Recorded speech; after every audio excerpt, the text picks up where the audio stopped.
Alaska election issues in 2022. Do you think it would have made a difference if Al Gross's name was on the ballot in the U.S. House race? The race went from 2 Republicans versus 2 Democrats to 2 Republicans versus 1 Democrat, allowing the possibility of splitting the Republican vote.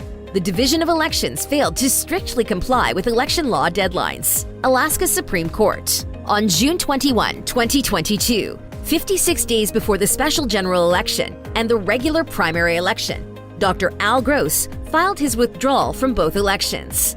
At that time, preliminary special election results indicated that Dr. Gross had the 3rd most votes in the special primary election, followed by Mary Peltola with the 4th most votes and Tara Sweeney with the 5th most votes.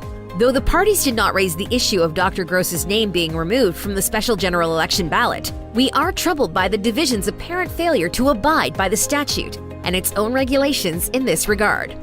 Under our interpretation of AS 15.25.100, unless a candidate withdraws after the primary election and 64 or more days before the general election, the division shall place on the general election ballot only the names of the 4 candidates receiving the greatest number of votes for an office.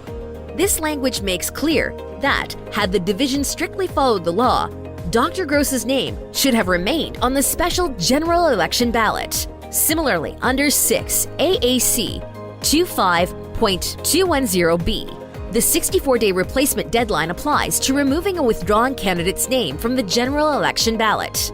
Abiding by this regulation would have required the division to leave Dr. Gross's name on the ballot. Alaska Supreme Court, April 28, 2023. Al Gross should have stayed on the U.S. House ballot, Alaska Supreme Court says. By James Brooks, Alaska Beacon. Updated April 29, 2023. Did you know that in multiple races, ballots were exhausted? Exhausted, new term, I know. It has major consequences for Alaska. We need to break down how many ballots were exhausted in the U.S. Senate race and the U.S. House race 2022. U.S. Senate race, 4.9% vote thrown out. 12,933 non-transferable votes, aka thrown out or exhausted overvotes, blanks. U.S. House race, 6.4% vote thrown out. 17,063 non-transferable votes, aka thrown out, exhausted overnotes, blanks. This is on top of the lowest voter turnout in Alaska's history. 95% of the people talking to me about our new ranked choice voting system were saying how utterly confusing it was. U.S. Senator Dan Sullivan.